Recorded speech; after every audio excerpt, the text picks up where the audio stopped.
Salam dəyərli abituriyentlər, 31-ci sualda düz xətli hərəkət edən iki cismin hərəkət tənlikləri uyğun olaraq x1 bərabərdir 60 minus 4t və x2 bərabərdir x0 plus 6t şəklindədir.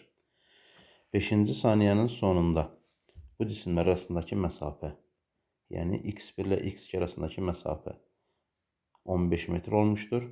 Başlanğıc zaman anında, yəni x0'lar arasındakı məsafəni bizdən soruşur. Öncə deyirik ki, x1 bərabərdir 60 minus 4t. T'yə də verib 5. Elədi neçə? 60 minus 20, yəni 40. x2 bərabərdir. x2 bərabərdir. x0 üstə gələk. x0 üstə gələk 6t. 6 vur t. Bərabərdir. Elədi x0 plus 30. Məsələ deyir ki, 5-ci saniyənin sonunda bunlar arasındakı məsafə 15 metrdir. 5-ci saniyənin sonunda x1'imiz 40'dırsa, x2 ya 40'dan 15 metr azdır, ya da 15 metr çoxdur. Əgər x2'miz x1'dən 15 metr az olsa, o zaman x2 neçə olacaqdır? 25. x2 25 olanda x0 üzərinə biz 30 gəlmişik ki, 25 almışıq. O zaman x0 olur -5. Amma burada məsələ qeyd edib ki, x0 müsbətdir. Demək ki, x0 müsbətdirsə, x2 40'dan 15 metr yox, 15 metr çoxdur. O zaman x2'mizi biz götürdük 55 metr. x2 55 metr, x1 də 40 metrdirsə, arasındakı məsafə nə qədər oldu? 15 metr. Məsələ də bizdən soruşur başlanğıcdakı aralarındakı məsafəni. Biz də buradan x0'ı tapsaq, x0 oldu neçə? 55 çıx 30, yəni 25 metr. Bu ikinci cismin başlanğıc koordinatı. Birincinin başlanğıc koordinatında 60 olduğunu görürük. Biri 25-ci koordinatda başlanğıcda, biri də 60'daymış.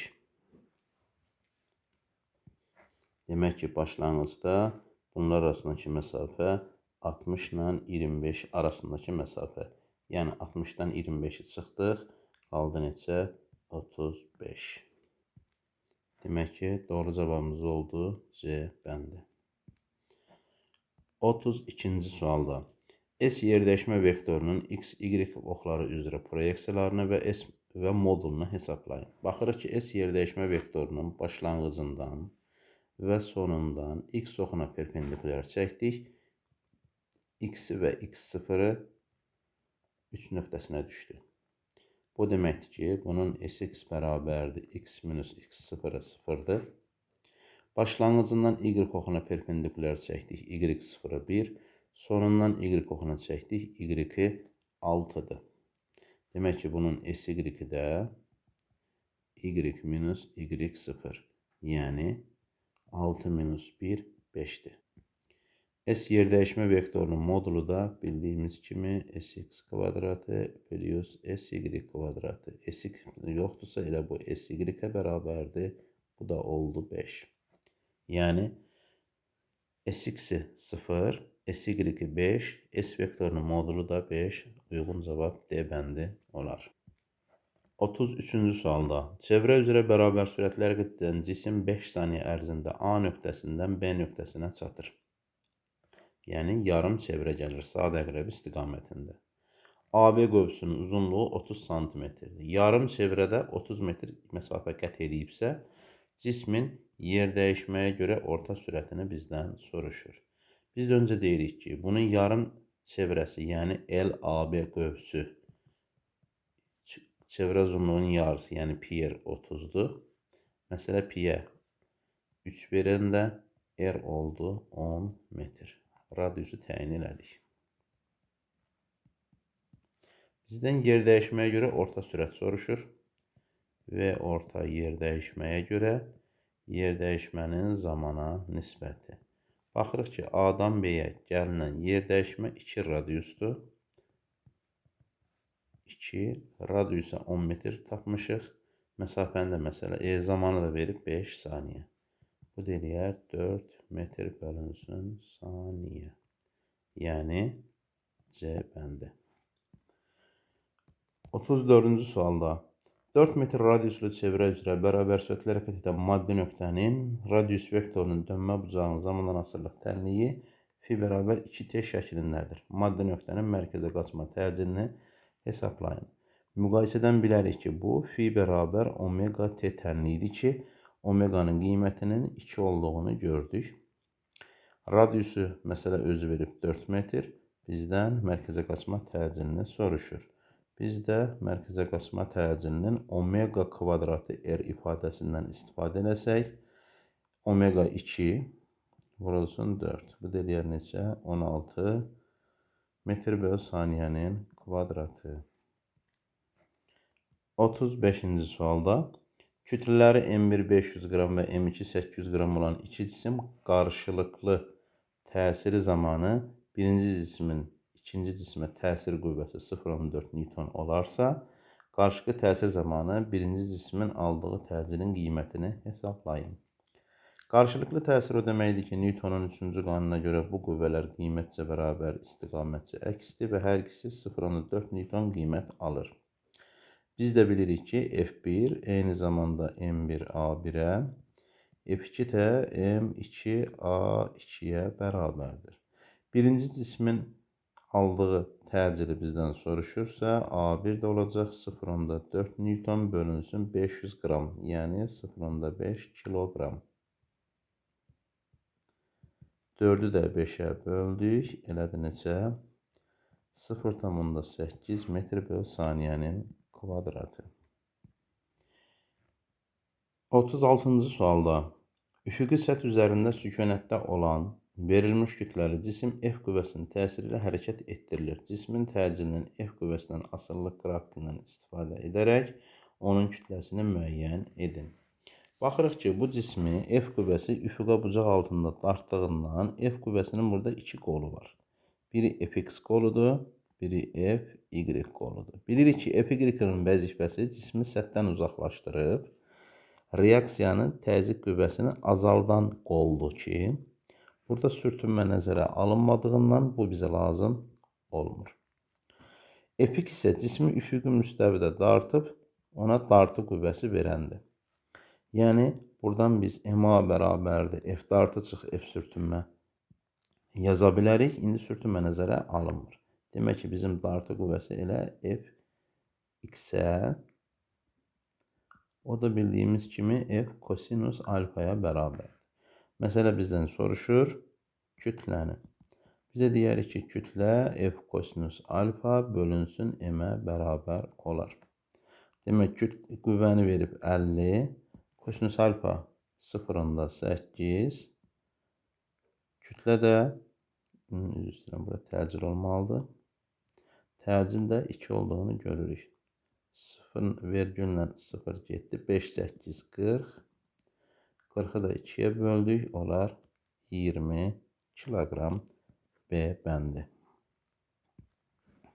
37-ci sualda uzanmayan çəksiz ipdən asılmış yüklər sisteminin təcili 2 metr saniyə kvadratı olarsa, ikinci cismin kütləsini hesablayın. Şəkildən göründüyü kimi, tərpənməz blokdan asılmış yük və ip M1 cismi A təcilindən aşağıya doğru hərəkət edir, M2 cismi A təcilindən yuxarıya doğru. Demək ki, M1-in kütləsi 6 kiloqramdırsa, M2 ondan yüngüldür ki, təcillə yuxarı qalxır. Bilirik ki, təcillə yuxarı qalxanda çəki azalır,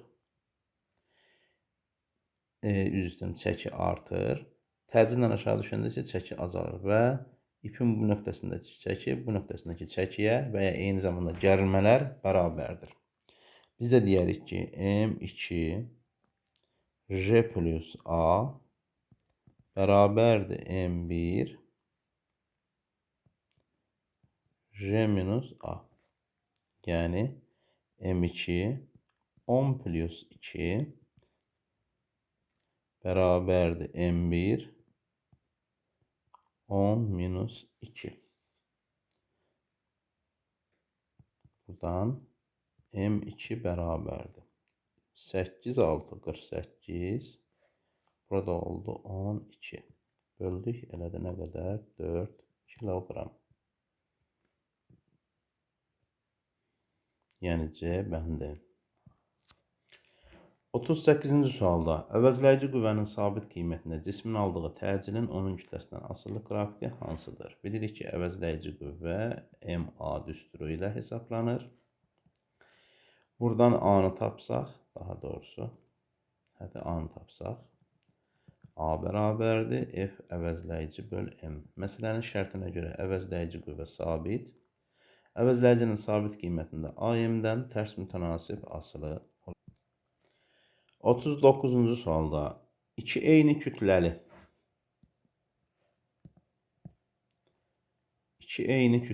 cismin K nöqtəsində yekun qravitasiya sahəsinin intensivliyi hansı istiqamətdə yönələr? Bilirik ki, qravitasiya sahəsinin intensivliyi hər zaman həmin sahəni əmələ gətirən mənbəyin mərkəzinə doğru yönəlir. Yəni, buna bir yükü, buna iki yükü desək, bir yükünün K nöqtəsindəki intensivliyi özünə doğru, K nöqtəsində iki yükün intensivliyi də yenə özünə doğrudur. Başlanğıc nöqtələri eyni yerdə olan iki vektorun əvəzləyicisini tapmaq üçün paralleloqram qaydasından böyük diaqonal bunların əvəzləyicisi və ya yekunu olar. Bizdən soruşur ki, yekun intensivliyin istiqaməti E bəndi istiqamətdə yönələr. 40-cı sualda verilmiş kütləli kosmik cəmiyyəyə təsir edən ağırlıq qüvvəsinin yer səthindən olan hündürlükdən asılılıq qrafiki hansıdır? Bilirik ki, cismi yer səthindən yuxarı qaldırdıqda ağırlıq qüvvəsinin qiyməti hündürlüyü tərs mütənasib azalır. Yəni, FH bərabərdir. Əlaqəli düstur yazsaq, R kvadratı, R plus H-ın kvadratı. Yəni, yerdəki qiymətdən başlayaraq tərs mütənasib azalır. Biz də buna E bəndi olduğunu deyərik. 41-ci sualda cisim yer səthindən 60 metr hündürlükdən sərbəst düşür. 3-cü saniyənin sonunda bu cismin yer səthindən olan hündürlüyünü hesablayın.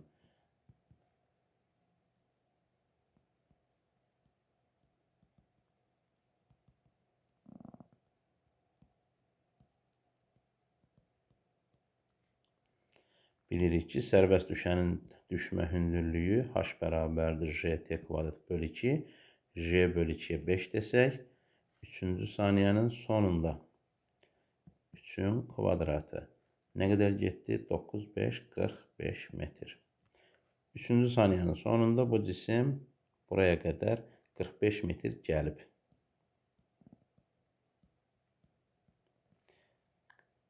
45 metr gəlib. Demək ki, bunun yerdən olan hündürlüyü, yəni bu hissəsi olacaq 60-45, yəni 15 metr. A bəndi olar.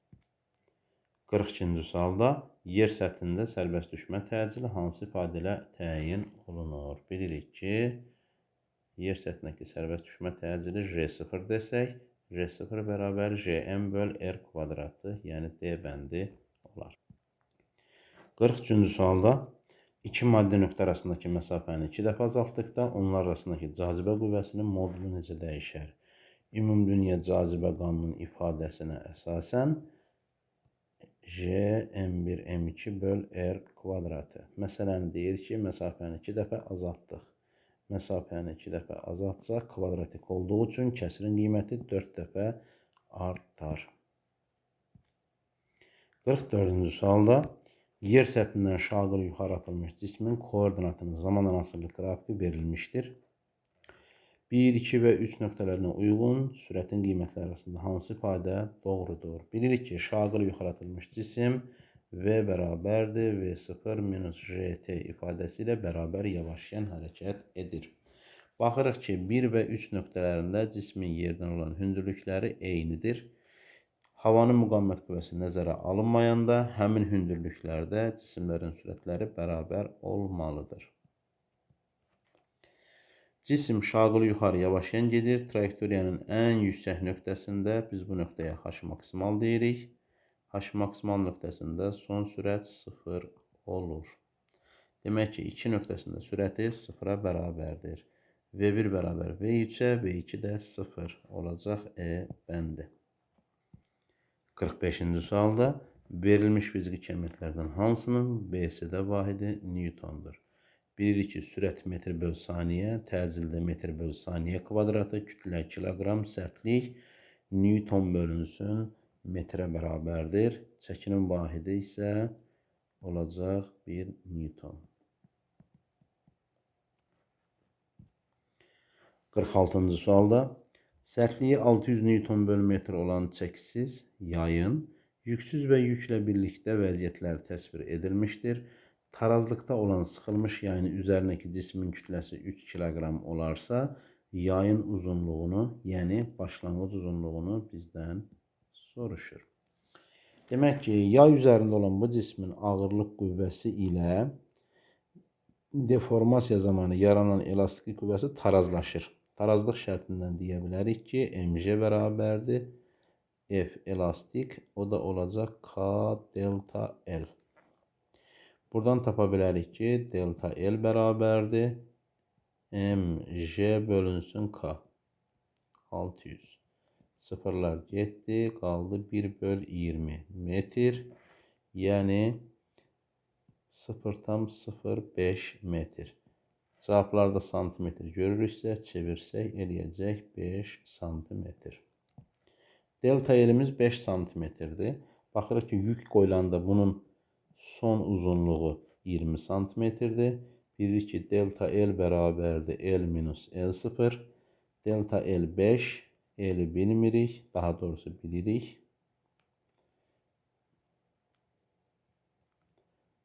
L 20'dir, L0'ı bilmirik.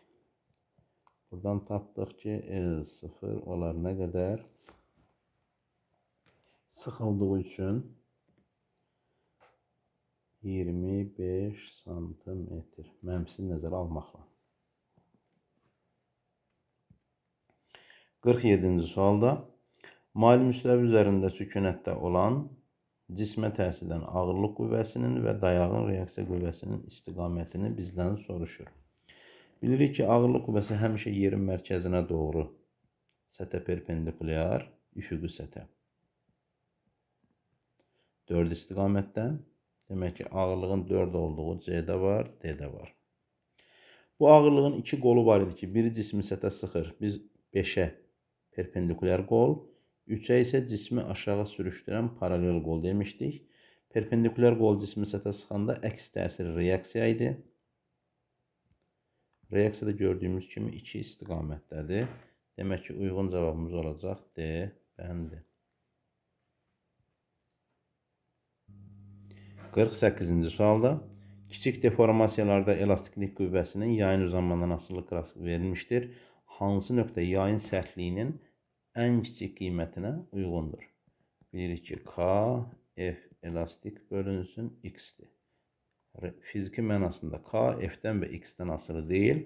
Buradakı 5 dənə nöqtə 5 fərqli yayın, 5 fərqli materialın olmasını ifadə edir. K-nın ən kiçik olması üçün F-in kiçik, X-in böyük qiymətini axtarırıq diaqramda. F-in ən kiçiyi 1, X-in ən böyüyü 4-ə düşür. Demək ki, 4 nöqtəsində X ən böyük 0-dan uzaqdadır. F isə ən kiçik 0-a ən yaxındır. Olacaq 4 nöqtəsində K ən kiçik. 49-cu sualda hansı cihazlardan istifadə edərək kiçik ölçülü bərk cismin sıxlığını təyin etmək olar? Bilirik ki, ρ bərabərdir M bölü V ifadəsinə əsasən M tərəzi ilə V də menzurka ilə təyin edilir. 50-ci sualda yer səthindən müəyyən hündürlükdən şaqul aşağı atılmış cismin Y koordinatının zamandan asılı qrafiki hansıdır? Havanın müqaviməti nəzərə alınmır. Göründüyü kimi bu cismin başlanğıc sürəti Y oxuna əksdir. Bunun sürət proyeksiyası mənfi. Sərbəst düşmə təcili də aşağıya doğru yönəlir, təcili də mənfi.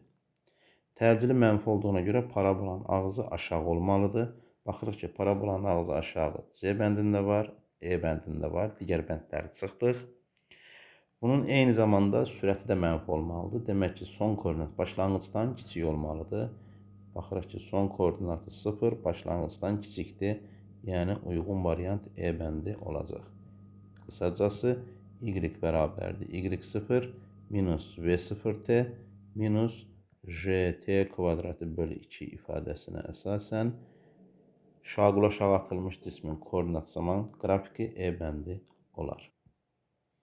51-ci sualda elastiki deformasiya halında yayın uclarına təsir edən qüvvənin qiymətini 2 dəfə azaltdıqda onun sərtliyi və uzanması necə dəyişər? Bilirik ki, deformasiya zamanı qüvvədən K, qüvvədən və uzanmadan asılı olmaz.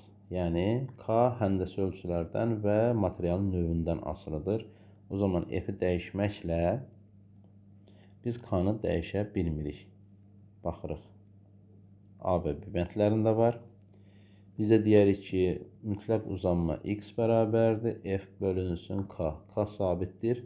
X F-dən düz asılıdır. F 2 dəfə azalanda x-i də 2 dəfə azalar. A bəndi olar. 52-ci sualda ağırlıq qüvvəsi və cismin çəkisi üçün Venn diaqramında uyğun bəndləri ifadə edin. Deyir, vektorial fiziki kəmiyyəti bilirik ki, çəki də, sonra ağırlıq qüvvəsi də vektorial kəmiyyətdir. Ədədi qiyməti denominatorla ölçülür hər ikisi. Sərbəst düşmə zamanı 0-a bərabərdir. Çəki 0 ola bilər, amma ağırlıq qüvvəsi 0 ola bilmir. Cismin yer tərəfindən cəzb olunduğu qüvvədir. Bu da olacaq ağırlıq. Demək ki, 4, 3, 12. B bəndinə uyğun gəlir. 53-cü sualda açar sözlərdən müəyyən ardıcıllıqla istifadə edərək mətni tamamlayın.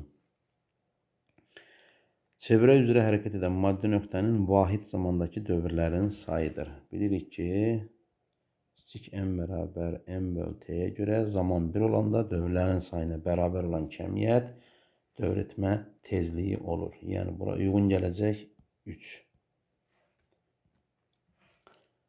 Maddi nöqtənin çevrə üzrə tam bir dövrünə sərf etdiyi zamandır. Yenə t bərabər t bölü ifadədən əgər dövrlərin sayı 1-ə bərabərdirsə, zamana bərabər olan kəmiyyət dövr etmə periodudur. Bu boşluğa da uyğun gələr 4.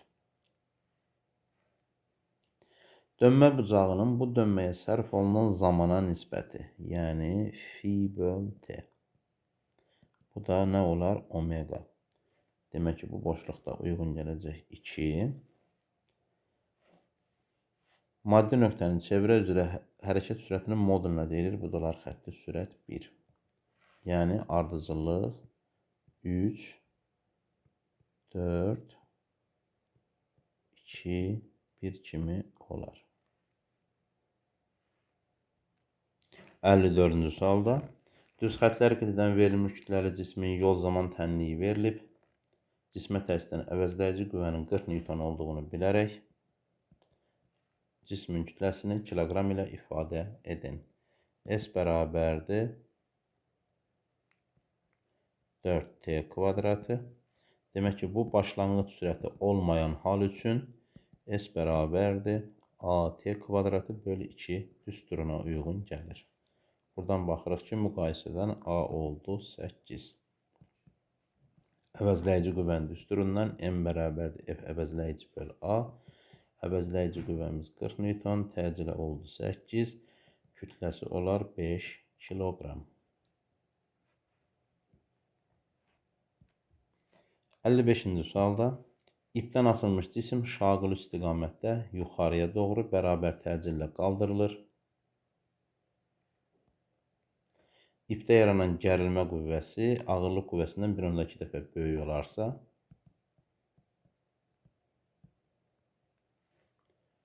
cismin təcilinin modulunu hesablayın. İpin çəkisi və havanın müqaməti nəzərə alınmır. Bilirik ki, şaquli yuxarı bərabər yeyinləşən hərəkətdə gərilmə eyni zamanda çəkiyə bərabərdir. Bu da olacaq mj plus a. Bunu da biz bərabər eləyərik 1/2 ağırlığa. Buradakı m ilə bu m getsə, demək qaldı j plus a bərabərdir 1/2 j. A bərabər oldu 0,2 j-yə. J-yə də məsələ 10 verib, o da eləyər 2 metr saniyənin kvadratı.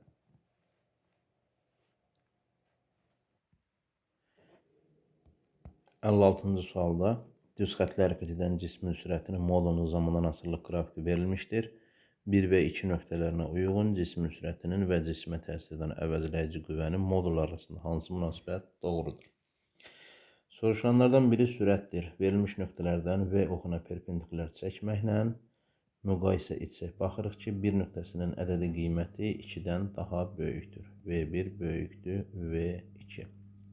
Bir qrafikinin, yəni birinci qrafikin üzərindəki bir nöqtəsinin təcilini müəyyən eləmək istəsək, A1 bərabərdir. Baxırıq ki, bir qrafikində başlanğıc sürət V0, son sürət 0, zaman dəyişməsi isə 2T0-dır. Yəni 0 minus V0 böl 2T0 ədədi qiymətini, daha doğrusu modulunu tapsaq, o da eləyər nə qədər? V0 böl 2T0. 2 qrafikinə baxsaq, 2 qrafikindəki grafikin başlanğıc sürəti 0, son sürəti isə V0-dır. Zaman dəyişməsi də T0 qədər görünür. Demək, 2 qrafikində V0 minus 0 böl T0. Yəni V0 böl T0. Ədədi qiymətlərini müqayisə eləsək, baxırıq ki, ikincinin təcili birincisindən 2 dəfə böyükdür. Yəni A2, 2, A1 və ya A2 böyükdür A1-dən ədədi qiymətləri. Bizdən əvəzləyici qüvvə soruşur. Bilirik ki, F əvəzləyici MA, yəni əvəzləyici A-dan düz asılıdır. Kütləni sabit verib. O zaman deyə bilərik ki, F2 böyükdür F1-dən. V1 də V2-dən böyükdür. V1 V2-dən böyükdür. 3 mülahizəsini görürük. F2 F1-dən böyükdür. 4 mülahizəsini görürük. 3, 4 doğru olar. 57-ci sualda uyğunluğu müəyyən edin. Şaquli istiqamətdə aşağı hərəkət edən liftin sürətinin modulunun zamandan asılılıq qrafiki verilmişdir. Baxırıq ki, 0T1 arasında şaquli istiqamətdə aşağı hərəkət edirsə, bərabər yeyinləşəndir. Bu zaman çəki ağırlıqdan kiçik olacaq. T1, T2 intervalında isə şaquli aşağı bərabər sürətli hərəkət edirsə, çəki sükunət çəkisinə, yəni ağırlığa bərabər olacaq. Üçüncü hissədə isə şaquli aşağı yavaşyan hərəkət edirsə, çəki ağırlıqdan böyük olar. P3 böyükdür MJ-dən. Birinci halda olacaq P1 MJ minus A, 2-də P2 bərabər MJ yazmışıq. P3-də də MJ plus A olar. Deyir ki, liftin təcili şaquli aşağı yönəlir. 0T1 arasında cisim yeyinləşən gedirsə, demək ki, təcili də hərəkət istiqamətində aşağıya doğru yönəlməlidir. A bəndi uyğun gələcək 1-ə. Liftin təcili şaquli yuxarı. Üçüncü hissədə cismin yavaşyan getməsinə səbəb, cisim aşağı düşdüyü üçün təcili hərəkətin əksinə yönələcək. Demək, B uyğun gələcək 3-ə. Liftdəki sərnişinin çəkisi onun sükunət çəkisindən kiçikdir. Sükunət çəkisindən kiçik olan 0T1 arasıdır ki, C bəndi bura uyğun gələr. Liftdəki sərnişinin çəkisi onun sükunət çəkisinə bərabərdir. D bəndi 2-yə uyğun gələr. Liftdəki sərnişinin çəkisi onun sükunət çəkisindən böyükdür. Bu da 3-cüyə uyğun gələr. 1AC 2. Bir dəqiqə. Səhv yazmışam. Liftdəki sərnişinin çəkisi onun sükunət çəkisindən böyükdür. E bəndi uyğun gələcək 3-ə. 1AC, 2D, 3BY olar. Gəldik 58-ci suala. Cisim yer səthindən 30 metr/saniyə sürətlə şaquli yuxarı atılmışdır. Uyğun zaman intervalları göstərməklə 5 saniye ərzində bu cismin necə hərəkət etdiyini yazın. Yer səthindən şaqılı yuxarı 30 metr saniyə sürətlə atılmış bu cismin T qalxma müddəti baxırıq ki, V0 bölü J ifadəsinə əsasən olur 3 saniyə. Demək ki, bu cisim 3 saniyədə H maksimal nöqtəsinə çatır. Məsələn, bizə verdiyi ümumi zaman 5 saniyədir.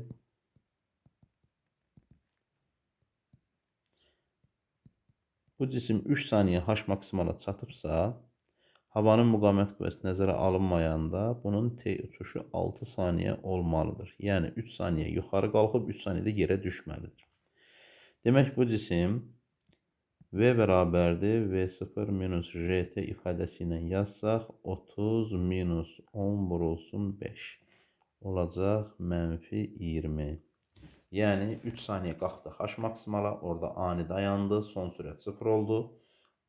Yenidən qaldı 2 saniyə, həmin 2 saniyəni şaqül aşağı sərbəst düşəcək və ikinci saniyənin sonunda sürəti olacaq mənfi 20. Məsələ bizdən soruşur ki, 5 saniyə ərzində bu cismin necə hərəkət etdiyini yazın. Yəni, ilk 3 saniyəni şaqülü yuxarı yavaşayan, son 2 saniyəni isə şaqülü aşağı sərbəst düşür. Burada isə bərabər yavaşayan.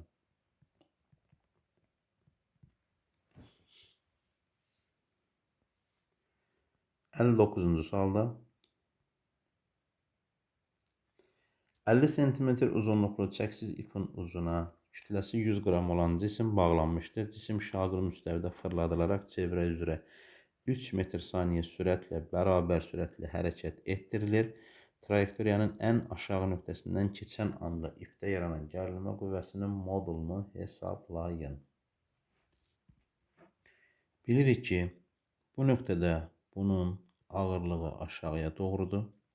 Bu ipdə gərilmə əmələ gəlir. Gərilməni aşağı yönəlmiş MJ və cismin mərkəzdən uzaqlaşdıraraq ipin daha çox gərilməsinə səbəb olan F mərkəzdən qaçma.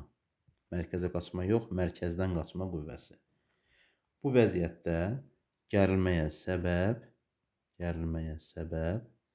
MJ və F mərkəzdən qaçma qüvvələridir. Bu zaman deyə bilərik ki, bu olar MJ, mərkəzdən qaçmada bilirik ki, MA. Yəni, mərkəzə qaçmaya qiymətcə bərabərdir. MJ plus A. İpin uzunluğu burada radiusdur. Bizdə T bərabərdir M. Baxırıq ki, sürəti verib, radiusu verib. J plus V kvadratı böl R deyə bilərik. T bərabərdir. Kütləsi 100 qram, 0,1 kiloqram. J 10, V 3, 50 santimetr, 0,5 bərabərdir. Davamını buradan yazaq. 9'u böldük 0,5'e. Demək 0,1 bölü 10. 90'ı da 5'e bölsək 18. 28 eləyər 2,8 Newton. Sonuncu sual. 60'da eyni istiqamətdə düz xətlə hərəkət edən iki avtomobilin başlanğıc zamanında vəziyyətləri təsvir edilmişdir. Baxırıq ki, birinci cisim 30 metr saniyə sürətlə şaqülü üfüqi istiqamətdə sağa, ikincisi isə 20 metr saniyə sürətlə sağa doğru hərəkət edir. Başlanğıc anda aralarındakı məsafə 50 metrdir. 10 saniyə ərzində bunlar arasındakı zamandan asılılığını soruşur. Birinci cismin olduğu nöqtəni 0 qəbul eləsək, o zaman ikinci cismin olduğu nöqtə, yəni başlanğıc koordinatı olacaq 50. Bu cisimlər düz xətli bərabər sürətli hərəkət edir. Bunların ilk öncə görüş nöqtələrini, görüş zamanlarını təyin edirik. X1 bərabər X2 eləsək, Birincinin başlanğıc koordinatını 0 qəbul elədik. X0 yoxdur. Olacaq V1T. Aralarındakı məsafə 50 olduğu üçün ikincisinin başlanğıc koordinatı 50-dir. 50 plus V2T. Buradan 30T bərabərdir 50 üstəgələk 20T. 10T bərabərdir 50. Buradan tapdıq ki, T bərabər 5 saniyə. O deməkdir ki, bu cisimlər 5 saniyə sonra görüşdülər. Yəni, bir cismi gəlib 2-yə çatdı. Məsələ bizdən ilk 10 saniyədə soruşur. Demək ki, ilk 5 saniyədə bir cismi gəlib 2-yə çatır. Növbəti 5 saniyədə isə bərabər sürətlə hərəkət edərək 2 cismindən uzaqlaşır. Məsələ də bizdən soruşur ki, məsafənin zamandan asılılıq qrafikini çəkin. Biz də deyərik ki, S-in T-dən asılılıq qrafiki ilk başlıqda aralarındakı məsafə 50 idi. Bu 50 gəldi oldu 0. Sonraki 5 saniyədə isə ondan uzaqlaşdı. Demək ki, bura 5-ci saniyə, burada 10-cu saniyə deyə bilərik. Başlanğıc da, yəni 50-dən 0-a qədər azalıb. 4-cü qruplar üçün situasiya suallarına baxaq. Deyir ki, 50 sm uzunluqlu çəksiz ipin ucuna kütləsi 100 qram olan cisim bağlanmışdır. Cisim şaquli müstəvidə fırladaraq çevrə üzrə bərabər sürətlə hərəkət edir. J10P3 cismin ölçüsü və ipin uzanması nəzərə alınmır. Demək ki, ipin uzunluğu radius olur 50 sm, yəni 0,5 metrdir. 88-ci sualda bizə deyir ki, 5 dəqiqə ərzində 300 dövr edən bu cismin xətti sürətini hesablayın. Biz də deyərik ki, V bərabərdir 2πr böl T-yə əsasən 2π radiusu 0,5 periyodunu bilmirik. Buradan da periyodun T böl N olduğunu yazsaq, o zaman düsturu belə qeyd edək. 2πr T böl N bərabərdir 2, 3, 0,5, 300 dövr edib 5 dəqiqədə 5 vur 60. Bu sıfırla bu getsə 5'lər getdi, 0'lar getdi, 2, 3, 6 ilə getdi, qaldı 3. Demək ki, bunun xətti sürəti 3 metr saniyə. 89-da trayektoriyanın ən aşağı nöqtəsindən keçən anda ipdə yaranan gərilmə qüvvəsinin modulu həmin yerdəki gərilmə çəkiyə bərabər olacaq mj üstəgələk a. O da mj üstəgələk v kvadratı böl r yazıla bilər. Kütləsi məsələnin şərtinə görə 100 qram, yəni 0,1 kiloqram, J10 V-yə tapdıq 3. Kvadratı 9 böl R. R də olur nə qədər? 50 santimetr. 9'u 5, 0,5'e yəni 90'ı 5'e 18, üstünə 10, 28, orada vurduq elədik 2,8 Newton. 90-cı sualda cismin dövretmə tezliyi 2 dəfə artırılır. Bu hala uyğun cismin xətti sürətinin dövretmə tezliyindən asılı qrafikini çəkin. Bilirik ki, V bərabərdir 2πnr. 2π'nin və radiusun sabit qiymətində VN-dən düz mütənasib asılıdır. Bizə deyirik ki, VN-dən düz mütənasib asılı olar. Bura N1, burada N2. Bura V1, burada V2 deyə bilərik.